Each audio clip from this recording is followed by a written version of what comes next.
Well, if I wasn't intimidated before, I certainly am now. That is an incredibly hard act to follow. And look, thanks so much to all of you for turning out tonight. It's my first time in Sweden and I'm a bit overwhelmed at how nice and encouraging everybody is. And I'm also a bit struck by the bad light and not bringing my glasses. But we will do our very best. And I think tonight's meeting takes place at a very important juncture in our histories. And of course, I have to start off by warning you that I come with a health warning. So anything I say, you have to note that I am on a Ukrainian list as being a Russian propagandist. Now, the reason for that was because of two things that I said.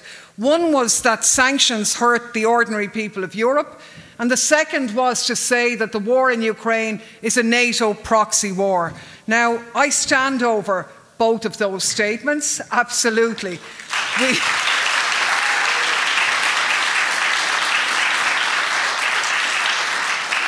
We hear all the time about Russia's unprovoked war of aggression in Ukraine, which got to get you to kind of believe, well, actually, do you know what? Maybe it was provoked. They have to say it so often. That doesn't mean it was justified. It's never justified to invade a sovereign country, but it was provoked by the actions of NATO getting nearer and nearer to Russia's borders, despite the warning of every Russian president since the collapse of the Soviet Union. Doesn't justify it, but it helps to explain it. And of course, that is now a very minority position in the European Union, but because it's a position I hold and one that many people across Europe hold, we've come to some notoriety because of it. And the only reason that I mention that is that I get contacted, and Mick Wallace, my colleague, by people all over Europe every day of the week. And the top countries of people who contact us are generally Italians and Germans, but after that,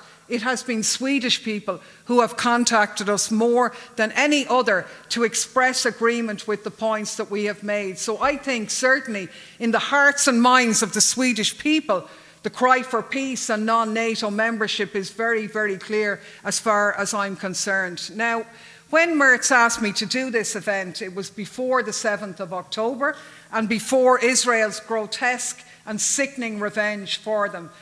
Something which is unfolding now in unimaginable horror, even as we gather here tonight so many miles away. And you might think, well, why bring that up? That's not a NATO conflict, but it would be very wrong and weird at an anti-war and anti-militarist meetings if we didn't mention something which is obviously the staggering scale of the violence being inflicted on the people of Gaza. The devastating injustice of the Palestinian situation is something that obviously is to the forefront of all of our minds at the moment. But that's not the only reason for mentioning it. We have to mention it too, because Israel would not be what Israel is, and Israel would not do what Israel does if the Americans didn't back them every step of the way. And nothing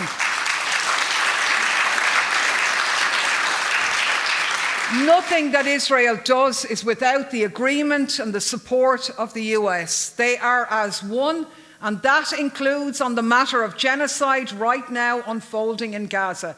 The US can't wash its hands of that, and we shouldn't let it try. But neither can Europe, given the outrageous behaviour of the European Commission President over the past fortnight, erecting the Israeli flag, going to Israel, standing by Netanyahu and saying we stand with Israel, having a solemn moment for the innocent Israeli victims, very appropriate, but excluding the innocent Palestinian victims who are growing in their numbers even as we speak.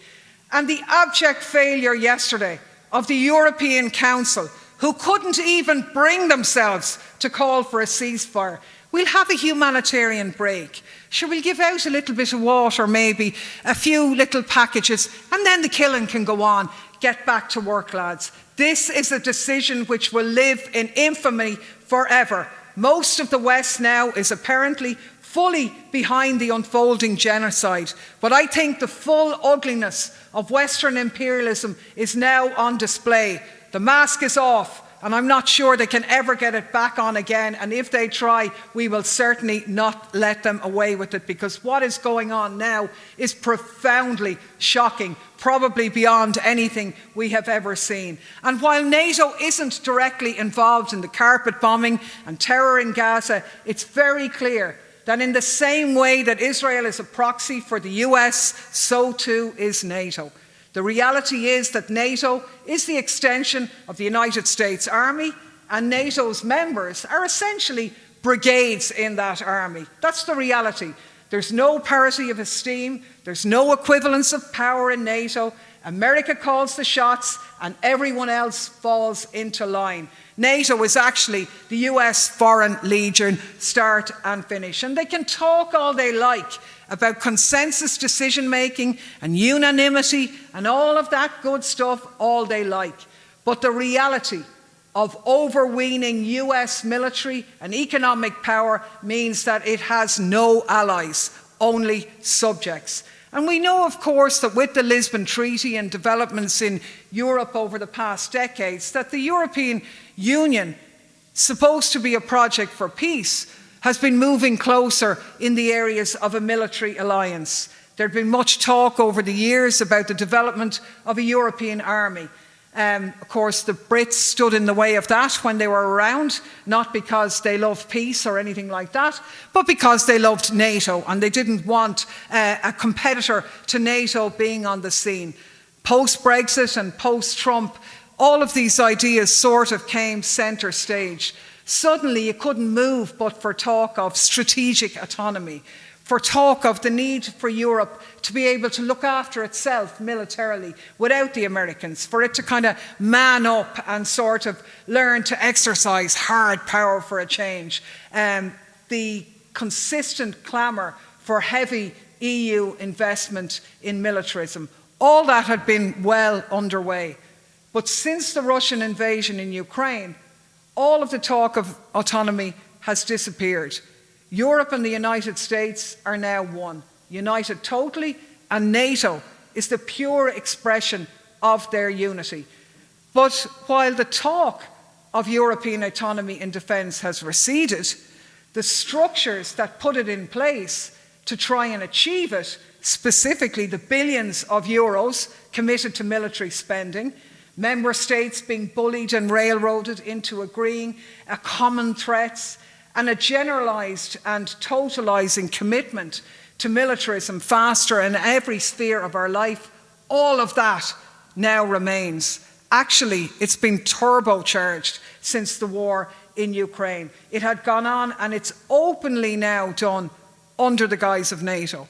So say in Ireland, for example, when our Prime Minister says, oh no, we're a neutral country. We're not going to have anything to do with NATO, but we are going to integrate closer with our EU colleagues. That's actually a red herring, because now it's basically the same thing. I think the Europe's High Representative really spelt it out, Joseph Borrell, when he said, European armies are pieces of the military capability of NATO. So whatever Europe does in order to bolster its defence, that's going to help NATO. Do we align ourselves with NATO? No, we are part of NATO. Am I in alignment with myself? Of course I am. Of course. And if you just tune in to any meeting of the Security and Defence Committee of the European Parliament, you will see NATO hawks one after the other give testimony and be fully integrated in the European structures. The truth is that the war in Ukraine was a godsend for US imperialism and for its military wing in NATO. Not only did they get a chastened Europe fully back into the fold, it got a Europe that was already aggressively militarising and whose militarisation then became turbocharged. Europe would no longer triangulate uneasily between leveraging its soft power with full-throated militarism. Europe would no longer coast along and let the Americans spend all the money. Much of Europe, and by that I mean the member states and the EU, would now prioritise security and defence. And sure, look, if there's some money left, we might look at things like, investment in infrastructure, climate change, housing, social welfare and all that stuff. But really, The main thing that we have to deal with is security and defence. And you've seen that in the figures being spent. Defence spending has soared by 14% in real terms since 2022, the steepest year-on-year rise in 30 years, and the biggest amongst all regions globally in that year. Some of the biggest increases were around where we are now. Finland, an increase of 36%, Lithuania, 27%, and here in Sweden, 12%. And that's just the member states. The EU itself, as a separate entity, that big blob of institutions in the Brussels bubble, it has its own agenda. And now it's just as aggressive and pro-NATO and pro-US as anything you'll find in the more extreme politics in Eastern Europe. The advocates of strategic autonomy, they've all been silenced, and the forces that are left are really determined to make Europe entirely subservient on US interests. They are the ones who are in the ascendancy in Brussels now. And the money that they're spending is simply off the Richter scale. Now, we know, of course, that Europe's military push started particularly around 2017, when the opportunity presented itself around, I suppose, a certain nervousness which the European capitals had in relation to President Trump. And this opportunity was seized upon by the arms industry in Europe, never one to let the grass grow under their feet or anything like that. So when the European Union started a discussion on how are we going to make Europe more safe, they called together a conference of what they called the group of personalities. Now, I'm not sure where that came from, but in any case, the personalities tended to be and ended up being a majority from the military-industrial complex who sat down and weighed up this difficult task. And surprise, surprise, the outcome that they came with was, do you know what? To make Europe more safe, the best thing we have to do is spend more money on militarism. That's the only way. And the people who made that call are the ones who are benefiting from that now. And my God, the checkbooks are open. It would take me all night to talk you through the military programs that your taxes are paying for in the name of the European Union, but it is utterly shocking. So out of that group of personalities, the first thing we got was the European Defence Fund. The first time direct money being spent from a European budget on defence. It was set up at 8 billion, but now with the war in Ukraine, they're after finding another 1.5 billion behind a chair somewhere and throwing that in to the kitty. We've had emergency legislation rushed through, not to deal with climate change, not to deal with the housing crisis, but to deal with the emergency that we just don't have enough missiles for Ukraine. So now we need the ASAP law as soon as possible, the Act in support of ammunition production. 500 million thrown into that. We have, Orwell really would be now lying awake at night thinking about these lads with some of the names that they have, but they have the European Peace Facility, which actually replaced the African Peace Facility and has been used to send weapons into a conflict zone in Ukraine. Some indication of peace there. So 12 billion spent on that. I can't waste my time on giving you the others, but the last one I'll just mention is Joseph Borrell's latest one, which is the proposal for a defence fund for Ukraine. And the budget of this is going to be 20 billion over the next 4 years. Now, they've already put 72 billion into destroying Ukraine, because if they wanted to help Ukraine, they could have supported the peace deal that was on the table in the spring of 2022. But this is another 20 billion for the next 4 years, averaging at 5 billion a year to cover the purchase of ammunition, missiles and armoured vehicles. And the proposal behind this, and you might think it's a joke, it's quite shocking that everybody in Europe isn't talking about this, but the proposal is that this funding would continue indefinitely and unconditionally, even after a ceasefire, even if there was a peace deal, as a way of deterring Russia. Many of the weapons produced under these facilities are already going to Ukraine. So on the face of it, well, maybe they won't be directly supporting NATO. However, we should remember that the money will be used to beef up European arms factories, to develop new weapons, to expand weapons production capacity in Europe. It will be used to fatten the European arms industry for use by NATO forces. It will be used to embed Europe deeper into the NATO structures and to pay for NATO's warmongering. Because, as Borrell told us, Europe is NATO, and that sadly is the truth of the situation. Now, if Brexit and Trump hadn't happened, I wondered, and maybe we can look at this in the discussion, whether the EU would have had the political space to pursue this aggressive policy of militarism. I mean, it's a much easier sell, I suppose, to say, oh, well, look, we have to arm ourselves now and organise to project hard power to protect ourselves in a world where we can't rely on our neighbour. That's an easier sell than saying we need to arm ourselves so we can project hard power on NATO's behalf. But that's actually what they're doing, but they can't call it that. So, I mean, I mentioned earlier, I think that, my own country is one of the EU member states that isn't in NATO. And to be quite honest with you, it's not going to be in NATO anytime soon. Public opinion in Ireland is... You're lucky. And I'm not blaming ye now. We have a different setup. We're very lucky in Ireland that we have a constitution, which means that every treaty, European treaty change that's proposed must go before the people of Ireland. So much as our government would like, no more than your own, for us to join up, they haven't got the ability to do what the wasters here want to do and sign up over your heads without asking you. In Ireland, they can't do that much as they would like. So public opinion is really very firmly against NATO membership. Now, I think we have to be honest that there are historical reasons for this. The Republic of Ireland was a colony up until relatively recently, and a large chunk of it remains occupied by a NATO power. So the consequence of that is obviously that there is little public appetite to join a club whose existence is the violent subjugation of other people and the occupation of their land. We've had quite enough of that at home, thanks very much, rather than encouraging that elsewhere. But I think it is important to say that despite the public opposition and the powerful domestic and external forces are working to steer us into it in the very same way as the processes that are unfolding here in Sweden and in Finland. In Ireland, the approach has been softly, it's been a mission creep. So while they say, oh God, no, we're not going to join NATO, God, no, but they still join NATO's Partnership for Peace.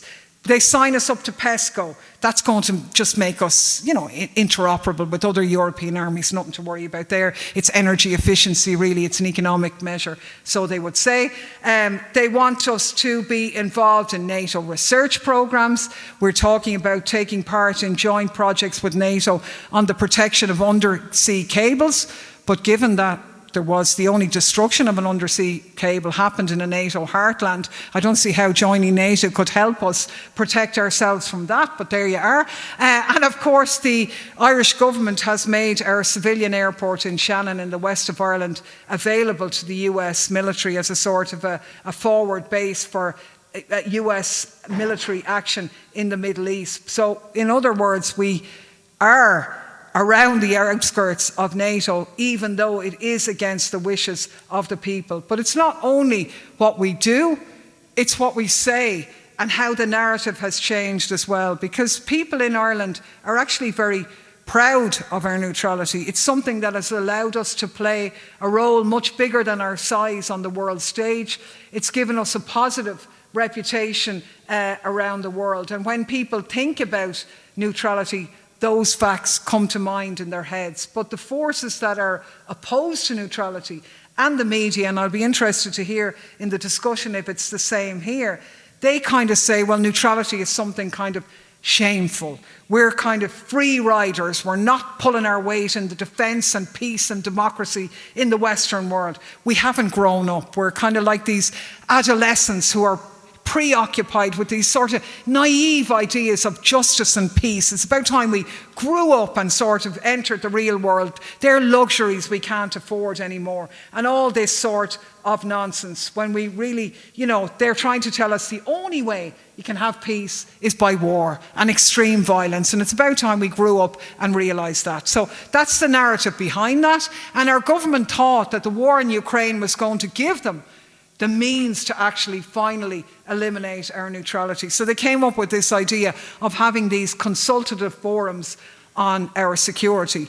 But of course, they weren't a genuine consultative forum. They were a front-loaded display of military hawks, NATO hawks and EU warmongers coming to tell us that we needed to grow up and properly join the European family, that actually we were an embarrassment and a disgrace by carrying on the way we were, by continuing to be neutral and so on. But that was actually scuppered because they went too far with that. Our president spoke out and warned about NATO and the NATO creep, and that gave loads of people the confidence to sort of call out, because they were so blatant in their choice of the panel to discuss our security future. They overshot the mark and it rebounded on them. That people then suddenly, who'd been sleepwalking into this, woke up and decided that they had to do something to defend our neutrality, which was really a good thing. And I think that was very, very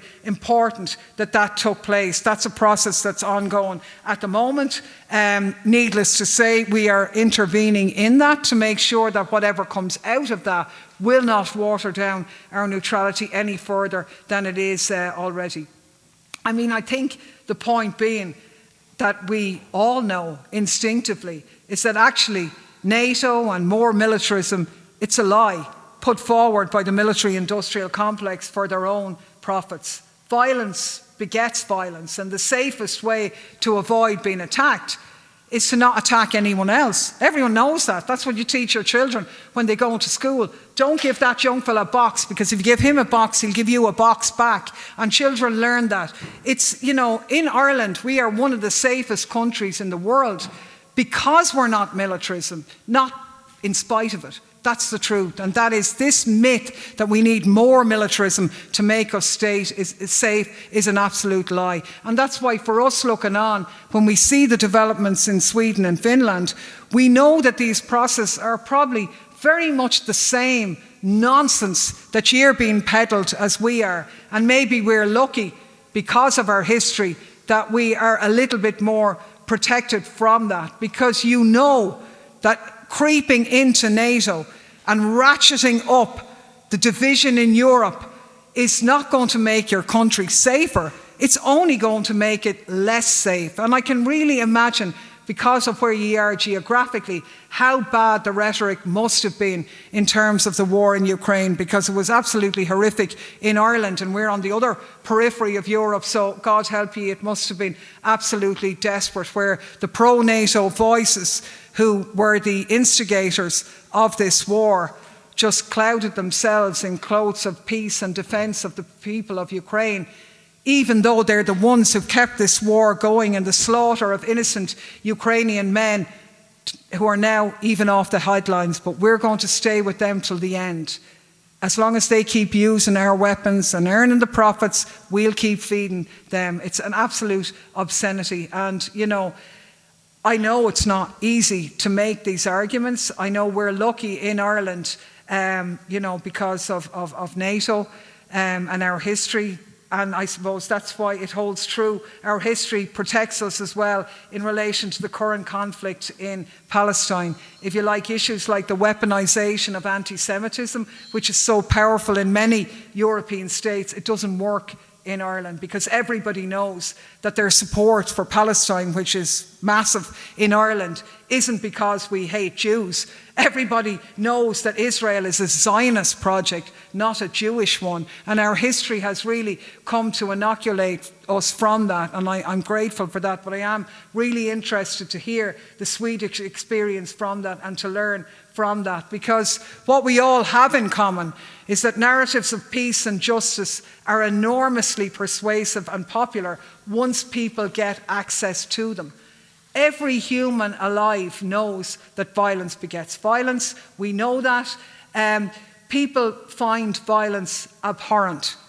The outpouring of sympathy and outrage that we've seen globally in response to the devastating images coming out of Gaza really are the natural response of the vast majority of people when they see human suffering. The reaction is to empathise with that. It takes massive and relentless ideological propaganda work to numb people to other people's suffering. That's the truth.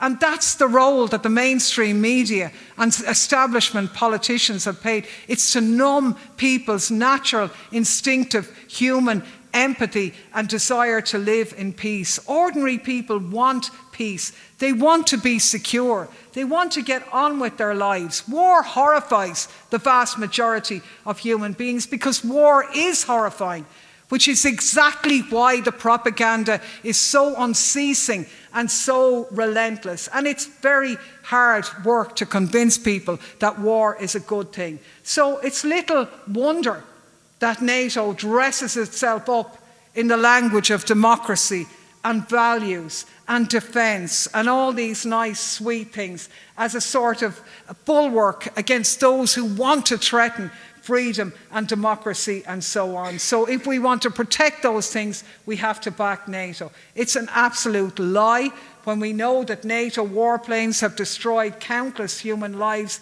in acts of spectacular aggression and terror. It's a violent imperial force that has subjugated most of Europe, and it now uses European armies to maraud around the world, destructing and destroying the lives of innocent people. NATO is the bulwark of US power abroad. It's a massive money laundering operation for the global military-industrial complex. It makes the world more dangerous, more unstable. It makes our societies poorer. It siphons off 2% of our GDP to the arms industry every year. We're all facing certain destruction and a climate catastrophe. But instead of mobilising every ounce of our being in that battle, we have a fight of humanity trapped in endless war and endless conflict. What a waste of human lives, time, energy and resources. It's sickening, and it is spearheaded by NATO. But I do genuinely think that at the moment we are at a turning point because of what's happening in Gaza now. The naked barbarism of the West is so utterly shocking and frightening, and that it's taking place in full public view as the world folds its arms and looks on, really has shaken people out of this propaganda fog that they've been in about this myth of defence alliances and all of this bad stuff. And I think coming as it does so soon after the West togged out for Ukraine, proclaimed itself fighting for freedom and democracy against the forces of authoritarianism, refused to stand for diplomacy and so on, instead arguing for permanent war. Now people can smell the hypocrisy. They definitely can, because Ukraine was never about freedom. If it was, they would have backed the peace plan. Ukraine was using young Ukrainians as cannon fodder, and the West knew this. So I think what's been done there is utterly tragic. What's been done in Gaza is beyond belief, because it's been done in our names and with our complicity. But actually, it is the seed that will undo them, because people all over Europe and all over the world are taken to the streets in unity to say enough.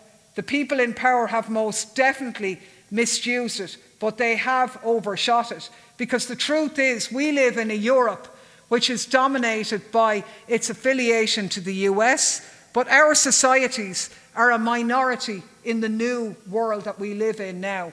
Most of the world's population lives in countries outside our zone, and they understand very well the need to operate cooperatively. They understand very well the rule of US empire, because they've been at the brunt of it, and they are not prepared to tolerate that anymore. So the idea of Europe shackling up its wagon to a power that is in decline is utter lunacy by these people who claim to be the leaders of Europe. But I think the emperor has no clothes because, sadly, of the horror in Palestine. People can see them for what they are. It has to be the motive force for all of us to get organised, to redouble our efforts for peace, justice and an elimination of the military-industrial complex, and for a total end to NATO.